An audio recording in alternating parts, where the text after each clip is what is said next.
Today morning I read status of one of my known wherein it was written that it is better to have a hectic schedule than to be unemployed. अब हम इसमें से employment और unemployment हटा देते हैं. मैं आपको 2 एग्जाम्पल दूंगी and then you cannot convince me otherwise. My mother and my mother-in-law. My mother, who wakes up at 4:30 in the morning, sleeps in the evening at 10 p.m. ठीक है. पूरे दिन उनके नर्वस सिस्टम को 1 सेकंड का भी break नहीं मिलता. She is always doing something. और अब ऐसी आदत बन गई है कि वो बिना किसी काम के रह नहीं सकती. एक काम के बाद दूसरा काम, दूसरे काम के बाद तीसरा काम, और अकेले रहने के बावजूद भी वो दिन भर काम करती हैं. ठीक है.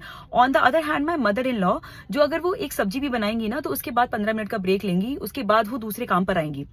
सो my mom at an early age she had uterus removal, gallbladder issues, thyroid issues, recently she has developed bone issues और gut issues, acidity, migraine, you name a thing. ठीक है. बहुत बड़ा कुछ नहीं है, लेकिन छोटी छोटी इतनी प्रॉब्लम्स हैं कि उनकी जो डेली का काम करने का तरीका है ना बहुत अफेक्ट होता है. On the other hand my mother in law who was always relaxed, always काम, जिन्होंने पॉज लिया, अपने आप को समय दिया और अपने आप को बिजी रखा, लेकिन अपने आप को समय भी दिया. At the age of 60 she has nil issues. तो मैं किसकी तरह बनना चाहूंगी बताओ.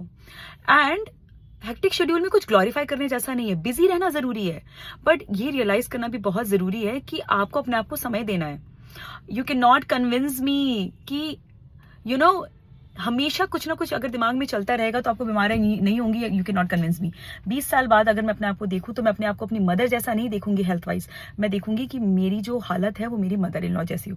Apart from the part that they don't do strength training, मैं स्ट्रेंथ ट्रेनिंग भी करना चाहूंगी. But there is no bravado in always doing something. There is absolutely no bravado यार. Ladies, take it easy. Take it easy. अपने आप को busy रखो, व्यस्त रखो, पर्पस ढूंढो, पर अपने लिए समय निकालो. एम्प्लॉयमेंट, नो एम्प्लॉयमेंट, उसको गोली मारो. ठीक है, पैसे कमाते हो नहीं कमाते हो आपका पर्सनल चॉइस है, लेकिन अपने आप को इतना बिजी मत कर दो कि after 10 years when you will have 10 diseases in your body, आपको अपने लिए खुद लड़ना है. कोई आपके लिए लड़ने नहीं आएगा. मैं चाह करके भी अपनी मदर की अभी हेल्प नहीं कर सकती.